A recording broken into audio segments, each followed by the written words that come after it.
Hello and welcome to Business 360. I'm Archana Solanki. Here are the headlines we're tracking this hour. Stocks snap a six-day losing streak. Sensex gains over 635 points. Nifty moves back above 19,000. Both indices are down over 2% this week, the biggest weekly loss in 8 months. Maruti Suzuki reports a strong second quarter with 24% revenue growth. Lower raw material costs and expenses drive margins to nearly 13% and profits are higher by over 80%. Cipla beats Street in the second quarter. Margins come in at a multi-quarter high. Dr. Reddy's posts strong earnings, posts a beat on all parameters.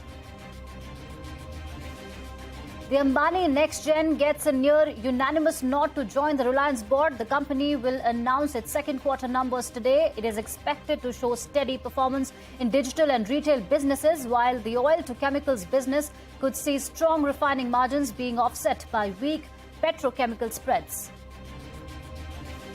Amazon's third quarter earnings exceed expectations. Revenue jumps 13% amid signs of acceleration post a difficult 2022. Profits jumped threefold on a yearly basis to $9.9 billion. CEO Andy Jassy says that Amazon's belt-tightening efforts continue to bear fruit. Israel raids Gaza with ground troops once again. Hamas says no hostages will be released before a ceasefire. Meanwhile, U.S. conducts airstrikes in Syria, targeting Iran-backed militia. United Nations says humanitarian aid is barely trickling into Gaza. The Indian government calls the death penalty to 8 Indian Navy veterans by Qatar deeply shocking, says it's exploring all legal options. The 8 Indians who were working with a Qatar-based private company were reportedly arrested in August 2022 on charges of spying. The Qatar government is yet to make the charges public. Prime Minister Modi kicks off the India Mobile Congress. Akash Ambani showcases Reliance Jio's satellite-based Giga Fiber service. Sunil Mittal says Airtel will provide pan-India 5G coverage by March next year. Kumar Birla promises significant investments into Vodafone Idea.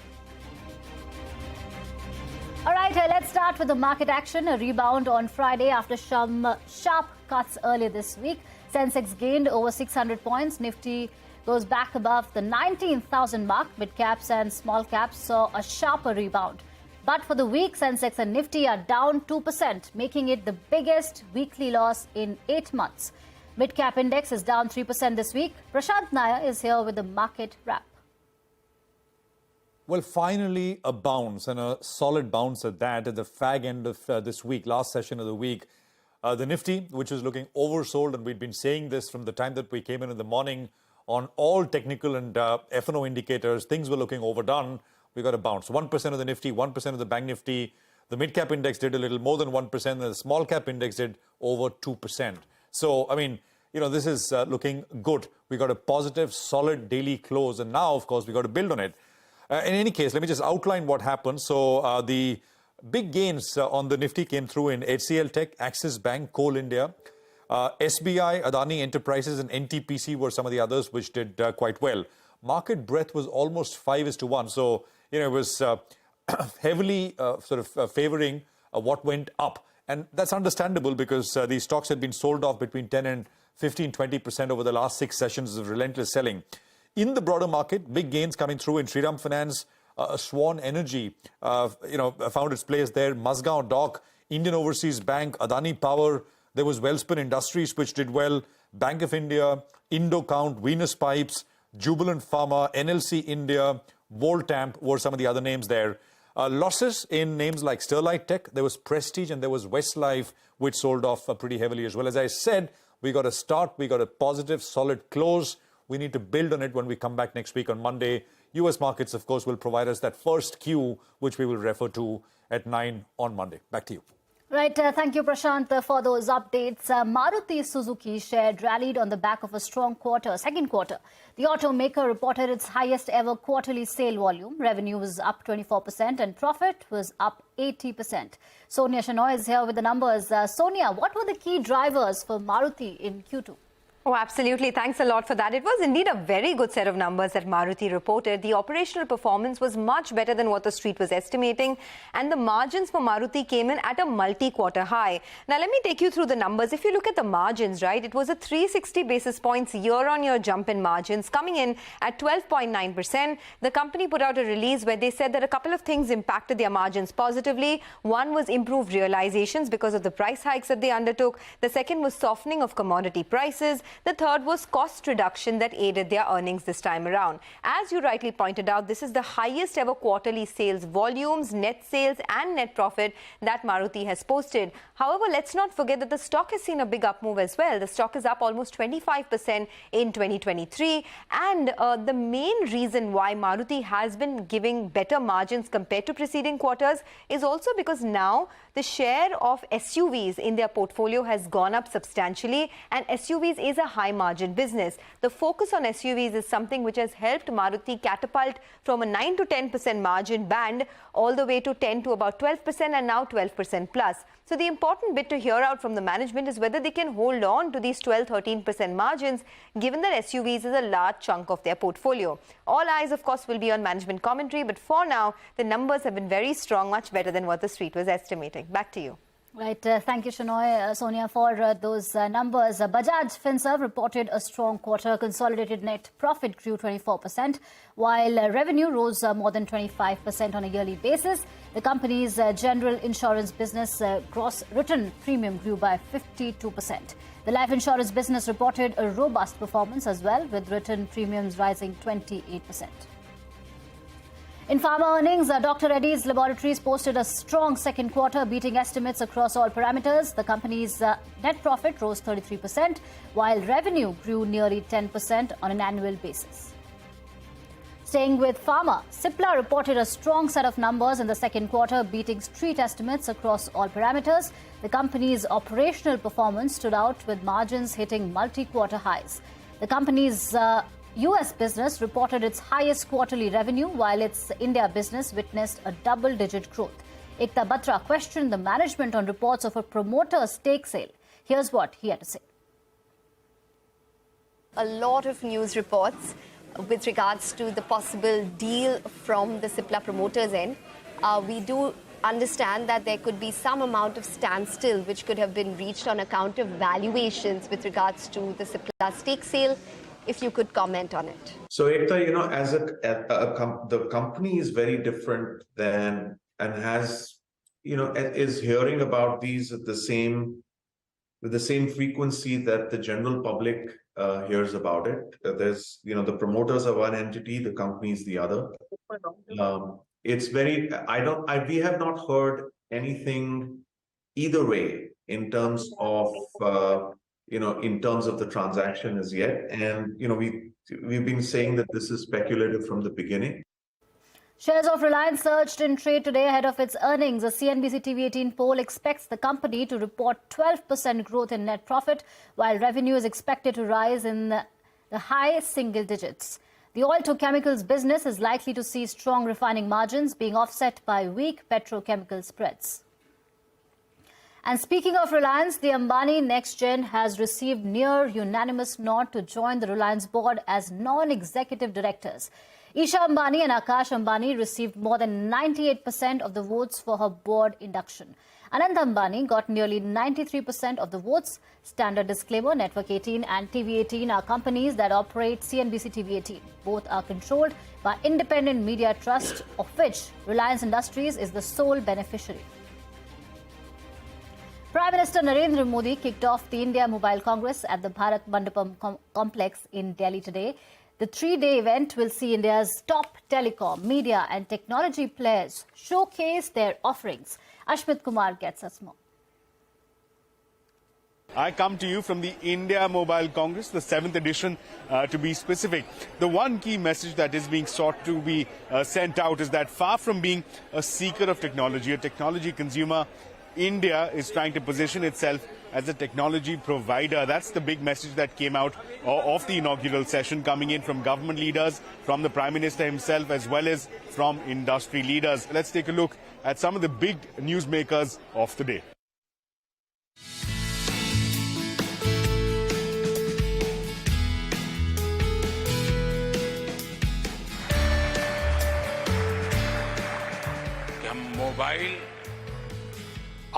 Electronic manufacturing में अपनी सफलता को और आगे बढ़ाएं कि हम भारत में स्ट्रॉन्ग सेमीकंडक्टर मैन्युफैक्चरिंग सेक्टर का निर्माण करें.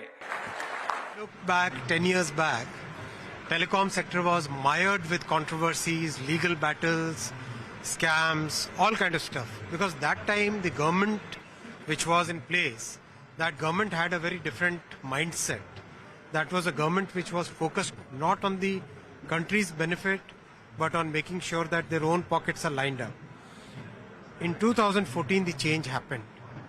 Since then, Honorable Prime Minister Shri Narendra Modi ji, he has put huge focus on transforming the telecom sector.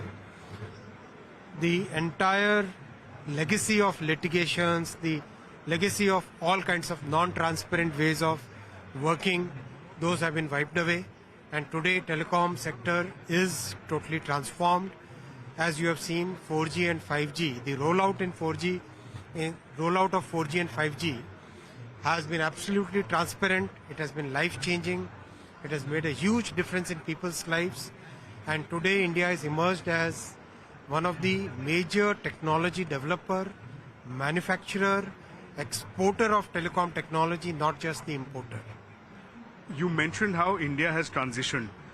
In this transition, you also mentioned about how India needs to take the lead as far as 6G is concerned in terms of standard setting. The Prime Minister had alluded to how the ITU may be doing an event with the IMC as well. Give us a sense of the role that India can play in terms of standard setting, in terms of taking the lead for 6G. 6G is right now in the process of development. It will take about 4 to 5 years before the first 6G products are actually launched commercially. So this is the right time for us as a country to make sure that we start working on 6G, because if we start now, then we can take the lead in the entire technology space. And we want to take lead in developing technology, in creating our own IPR, in using our IPR, Indian IPR, to be used all across the world. That's where the crux of the Prime Minister's focus is. That's why just a few months back, Prime Minister had launched the Bharat 6G vision. As a consequence of that 6G vision, two major things have happened. First, Bharat 6G Alliance has been created, in which the academia, the research units, the industry and the government, all of us have combined to create one single force which can then coordinate all the 6G development. Second, ITU has accepted and adopted the fundamental principles on the basis of which Bharat 6G vision was framed. So these are two very big achievements. I think we have already got 200 plus patents in 6G technologies. We have broken down the entire thing into about 5 or 6 major buckets. One is the whole antenna bucket. What kind of antenna technologies will be there? Second will be the beam formation and the waveform bucket. How do you modulate the entire system so that you get the best possible form? Third, how do you work on different, totally new band, totally new frequencies, terahertz, optical frequencies? How do you work in those frequencies? Then you come to the equipment, then you come to the consumer. So it's a very well thought through process through which we are going. One more question in terms of the inaugural session. I'm talking about the takeaways from there. We've seen Jio, phenomenal pace of rollout for 5G. Mr. Sunil Bharti Mittal also confirmed today, March 2024, Bharti will also complete its rollout. Mr. Birla as well said a lot of work is being done on the core networks. We'll see deployment very soon. Does that give you confidence that even the third player, the third private player, is coming on board and giving the assurance in terms of a 5G rollout? So I'm very happy that Mr. Birla announced it today, that they will be starting 5G installations very soon. So that's a very good achievement and very good progress. One final question, sir. Mobile manufacturing has been key aspect. We've seen significant growth. The numbers, the graphs are very dramatic. What is the next step from here? Do we look at mobile components? Do we look at widening the portfolio of manufacturing being done here? What is the next step from a policy standpoint from your perspective? In fact, today, mobile manufacturing has reached a level where many of the components and subsystems will now be manufactured in India. Already many have started, many more will start, because you need a basic mass, basic volume before which component ecosystem can develop. And that volume we have reached today. Today, mobile manufacturing is about $44 billion industry, $11 billion exports. So just a couple of days before, the manufacturers of glass, they visited and they said that they will start manufacturing the Gorilla Glass very soon in India. The lens module, they have started, the people who manufacture lens modules, the camera module, they have also started making their plans for manufacturing in India. The entire PCB and the substrate within the system, that also is going to be manufactured in India. The mechanical casing, practically every major part of mobile, every major component of mobile, India will become a major hub of manufacturing. Thank you so much for your time once again, sir, and we wish you the very best for not just this, but the next edition of the IMC tour, something bigger and better. Thank you. Thank you. Right, thank you, Ashmit, for that conversation with the Telecom Minister. On that note, it's time for a short break. News and updates continue when we return.